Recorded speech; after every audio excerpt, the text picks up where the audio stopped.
औज़ुबिल्लाहिमिनश्शैतानिर्रजीम बिस्मिल्लाहिर्रहमानिर्रहीम।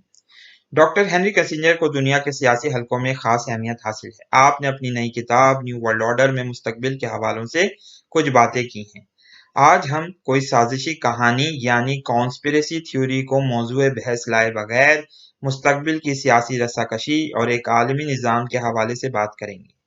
यहाँ ये बात याद रहे कि कश्मीर की हालिया सूरत हाल हो या फ़लस्तीन का मसला, यमन की जंग हो या शाम की खाना जंगी, इसराइल और ईरान के दरमियान बढ़ती हुई कशीदगी हो या मुसलमानों की रोहिंग्या में बेबसी, हम ये बात वाज़े तौर पर देख रहे हैं कि मौजूदा नेशन स्टेट्स और मगरिब से मुस्तआल लिया हुआ निज़ाम इन मसाइल का हल पेश करने में बुरी तरह नाकाम हो चुका है। मेरी अपने तमाम नाजरीन और सामीन से अपील है कि वो इस नुक्ते की तरफ तवज्जो दें कि आज ज़रूरत इस बात की है कि कोई आलमी निज़ाम ऐसा हो जो दुनिया के तमाम हिस्सों के लोगों के मसाइल का बुनियादी और मरबूत हल पेश कर सके, और यहाँ ही एक न्यू वर्ल्ड ऑर्डर यानी नए आलमी निज़ाम के बुनियादी ढांचे को तामीर करने की इफादियत वाज़ेह हो जाती है।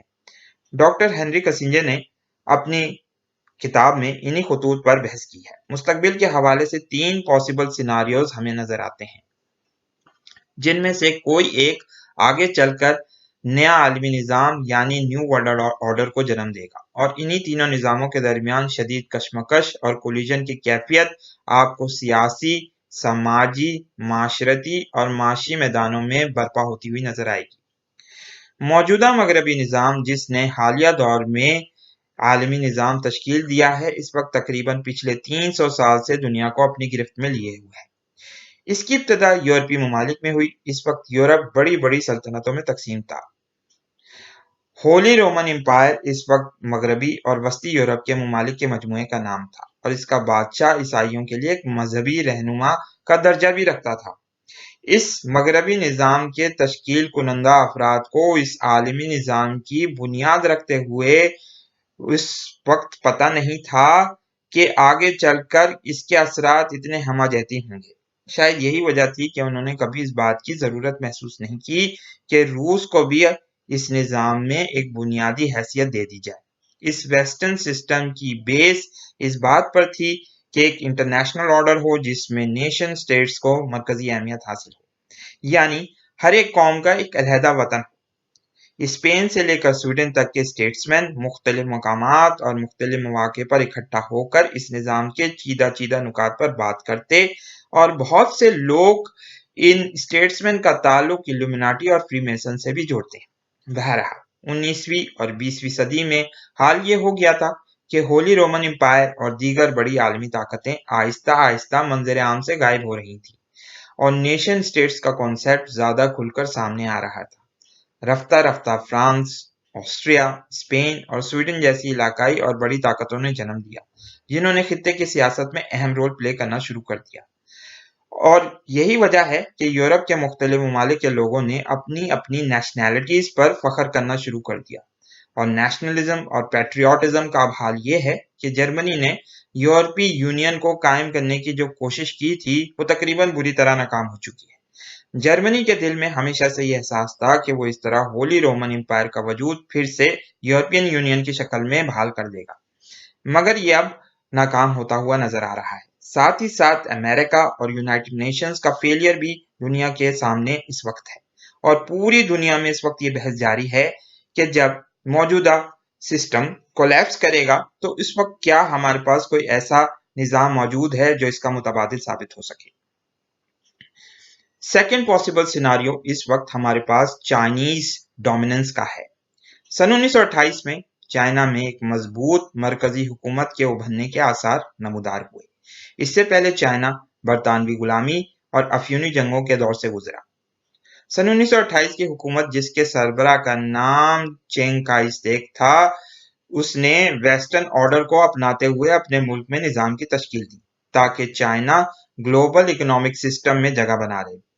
इसी वक्त मशरिक में जापान की सनती ताकत ने भी बढ़ना शुरू किया, जिसने बाद में चीन और जापान को दूसरी जंग अजीम में एक बड़े मार्के की तरफ धकेल दिया। सन 1945 में जंग के खत्म होने के बावजूद चाइना खाना जंगी का शिकार हो गया, मगर उस वक्त की अजीम क़यादत माओ ज़ेडुंग ने ना सिर्फ मुल्क को मुत्तहिद रखा बल्कि मुल्क को तरक्की की तरफ डालने में कौम की अजीम रहनुमाई भी की। उन्होंने कॉन्टिन्यूस रेवोल्यूशन का डॉक्ट्राइन कौम के आगे पेश किया ताकि पहले से मौजूद वेस्टर्न कॉन्सेप्ट्स को चीन में आहिस्ता आहिस्ता और बतदरीज खत्म किया जा सके।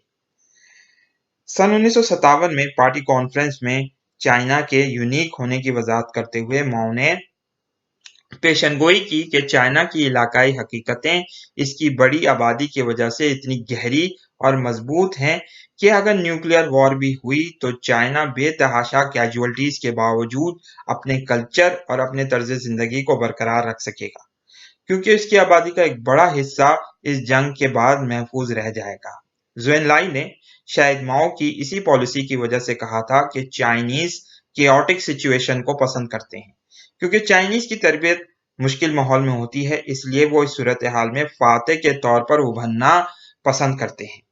बिलाखिर जब माओ ने देखा कि चीन की कौम अब बैरूनी सरमायाकारी के लिए तैयार है तो उन्होंने 60s के एंड में फॉरेन इन्वेस्टमेंट के लिए चीन के दरवाजे खोलने का फैसला किया ताकि चीन को बैनुल अक़वामी तन्हाई से भी निकाला जा सके।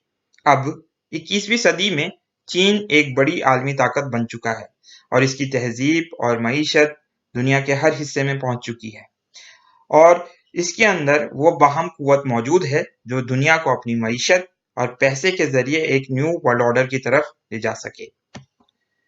थर्ड पॉसिबल सिनारियो जो मोस्ट पावरफुल भी है और जिस पर हमारा फोकस होना चाहिए वह आलम इस्लाम की बालादस्ती का है। इस्लामी निज़ाम को वो माशी, समाजी और कानूनी खुसूसियात हासिल हैं जिसकी बुनियाद पर हम ये कह सकते हैं कि ये मुस्तकबिल में न्यू वर्ल्ड ऑर्डर की तश्कील कर सकता है। इस्लाम की तारीख में खिलाफत राशिदा का क़याम ही वो वन वर्ल्ड गवर्नमेंट थी जिसने कई सदियों तक एक मुश्तरका आलमी निज़ाम का क़याम मुमकिन बनाया और जिसने दुनिया की तमाम कौमों की रहनुमाई करी। इस्लाम के इस निज़ाम का ताल्लुक हम ये कह सकते हैं कि एक हद तक इलाकाई था।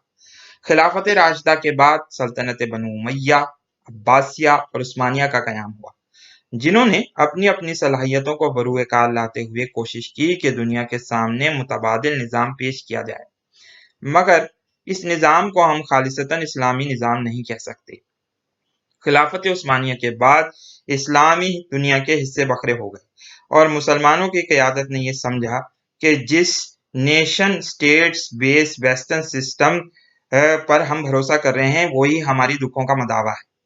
शायद यही वजह है कि हमारे हुक्मरान यूनाइटेड नेशंस में जाकर भीख मांगते हैं कि खुदारा हमारा मसला कश्मीर हल करवाओ, मगर वो ये बात भूल जाते हैं कि मगरबी दुनिया के पास जो कुछ भी इस दुनिया के मसाइल के हल के लिए जादू मौजूद था वो अब खत्म हो चुका है और किसी भी किस्म की कोई दवा अब इनके पास इन मसाइल का हल नहीं।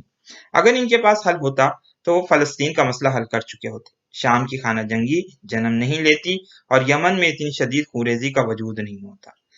या तो हमारे हुक्मरान खुद बेवकूफ़ हैं या फिर अवाम को बेवकूफ़ बना रहे हैं। हमारे लिए ज़रूरी है कि हम माजरत ख्वाना रवैया तर्क कर दें और दुनिया को बताएं कि इस वक्त सिर्फ और इस्लाम ही है जो अक़वाम आलम की रहनुमाई कर सकता है और न्यू वर्ल्ड ऑर्डर का हक सिर्फ इस्लाम को हासिल है। इसलिए ज़रूरी है कि आपस के इख्तलाफात को ख़त्म किया जाए और कोई ऐसी क़यादत जन्म ले जो पूरी दुनिया के मुसलमानों के लिए बात करे और जिसका कोई भी रीजनल इंटरेस्ट ना हो। जब तक शिया और सुन्नी क़यादत ऑन बोर्ड नहीं होगी इस वक्त तक मसाइल का हल नहीं निकलेगा। ईरानी लीडरशिप पर भारी जिम्मेदारी आयद होती है कि वो अपने वर्ल्ड व्यू को बरकरार रखते हुए सुन्नी क़यादत के साथ इत्तेहाद करें ताकि दोनों बड़े फिरके किसी ऐसे कॉम्प्रोमाइज पर आ जाएं जो इस्लामी खिलाफत के निज़ाम के मॉडर्न स्ट्रक्चर को डिफाइन कर सके। इस वीडियो को लाइक कीजिए, शेयर कीजिए, दोस्तों के साथ डिस्कस कीजिए। बहुत बहुत शुक्रिया। अल्लाह हाफिज़। अस्सलाम वालेकुम।